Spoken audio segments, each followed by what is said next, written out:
Hey, what's up guys? Welcome to Kanab, Utah. I'm here at the Outsiders Conference. I'm gonna lead some panel discussions with amazing photographers, and we're gonna be talking about like conservation and nature photography. We're gonna be talking about, how to be creative and have an artistic expression in outdoor photography. How do you even do that in this day and age of social media? So we're gonna have some really interesting discussions. They're gonna be on the podcast, actually. If you're not listening to my podcast, go ahead and subscribe for free to the Landscape Photography Show. So we're gonna be doing that. But while we're here in this video specifically, I'm gonna be exploring the area of Kanab. It's kind of like the crossroads to a lot of places out here. You have Bryce Canyon, Zion, Grand Staircase, a lot of national monuments, and a lot of BLM land that you can explore too. So it's a unique place. I explored a little bit with Mark Denny last night. We went and shot Zion, and it was a really fun evening, but I'm excited to explore more. I saw a lot of very promising things driving into Zion last night that, you know what, let's just go ahead and get to it right now. I love the feeling of driving into a park for the first time and not knowing what to expect, because you just never know what's around the next corner. When I was planning to go to Utah, I had so many plans for sunrises and sunsets that I just ditched it and said, let's just see what's out there. And I'm so glad I took that approach. This is the first photograph that I took when I entered the park, and had I been chasing a sunset, I never would have stopped to take this image. And I think that's a great way that we should all approach photography, because you never know what's going to be on the side of the road. Like these herd of goats that were just across the entire hillside here. And it just reminded me of community and how much we lost during the pandemic. And that's why I named this photograph Community Loss and put it in black and white, because it has so much meaning to me about what we lost and discovered during the pandemic. So doing things like Outsiders this weekend, last weekend I did out of Chicago. I don't say those things to like brag about myself or toot my own horn. I say it because there are so many amazing photographers out there that have inspiring things to say.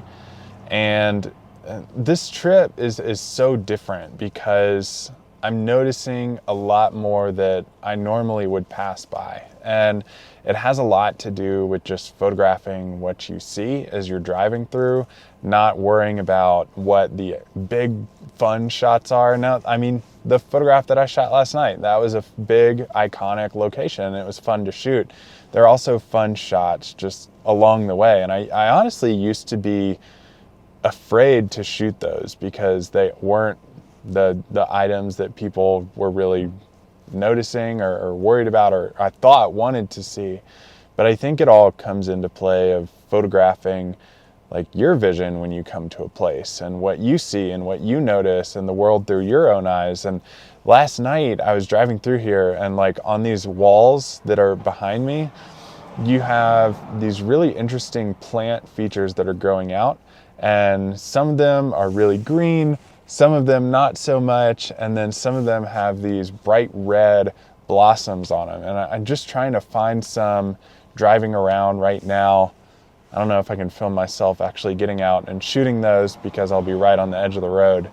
Not anywhere like that I'm not supposed to be or anything, but just right on the edge of traffic. So I don't want to risk getting hit or anything. So, but yeah, I think it all comes into play of just seeing what you see when you're out there, photographing what interests you. And I think the biggest impact that I've taken away from all of this so far is just photograph, and quoting John Barclay, photographing the wow. What do you see that makes you go, wow, that's really cool?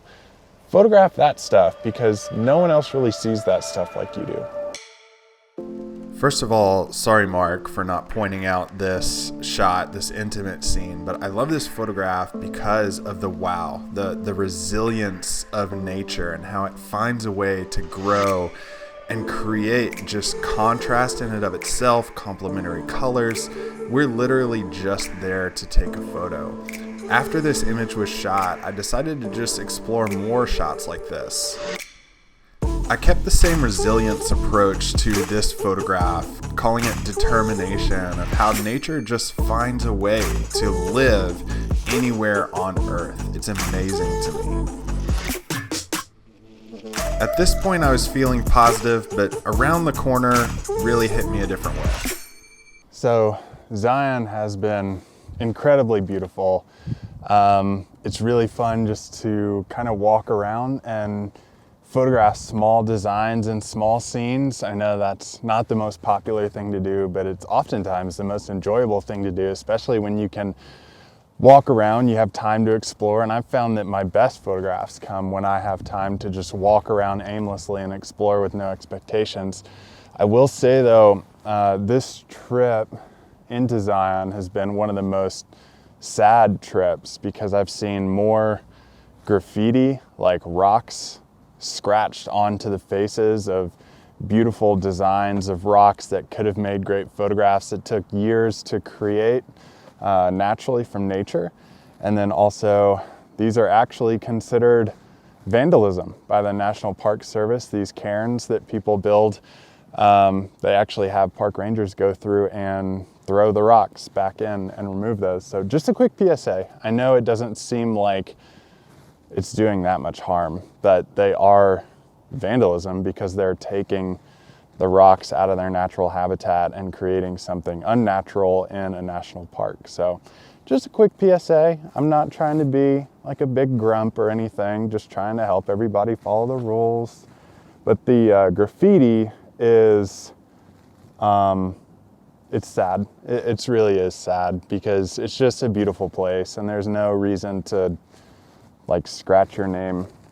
I can turn the camera around right now and show you guys like this stuff. Scratchings just etched kind of everywhere. If we go on down, like just all this right here, it's just really, really sad and should never take place. Nobody needs to know you were here. Here's a tic-tac-toe game. Nobody knows who won. So it's just sad.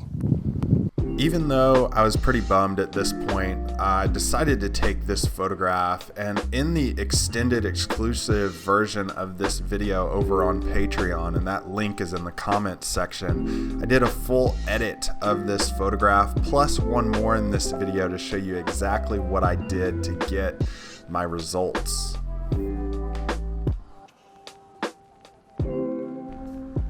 Never really been good at photographing trees per se, but this patch of trees behind me right here, pristine, like still has some gold leaves on it, some orangey glow, greenish and yellowish in the foreground. And I just thought that it made for like a good, I don't know, tree forest photograph, some just really like soft pastel tones.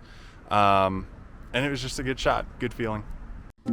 Okay, so this may not be like the best tree photograph ever shot, but it's probably one of my favorites that I've ever shot just because of the tones that are going on here. A lot of soft pastels, a lot of oranges and yellows, and I just really liked the way that it came together and the way I initially saw it.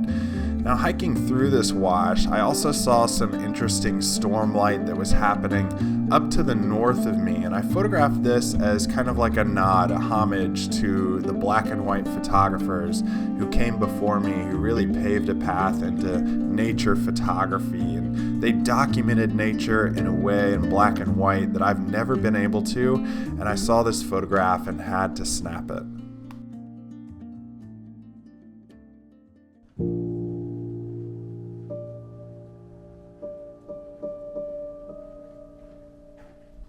I've always told myself I want to experience the full spectrum of emotion of life, and it's funny how photography has a way of reflecting life's emotions. We started this day on a happy note, but this photograph takes us to a very sad and kind of a depressing note of vandalism going on in national parks, and I named this photograph Lacerations because I always wanted to go to a slot canyon. The shadows and highlights and the different tones that are reflected around the canyons are incredible to me and just inspiring to see. But this one in particular had tons of rock scratchings on the sides of these rocks that took thousands of years to form. And I was faced with a dilemma. Do I leave those in or do I clone stamp them out? I decided to leave them in as a way of providing shock value to the viewer because I want you to experience the same shock that I did when I saw them.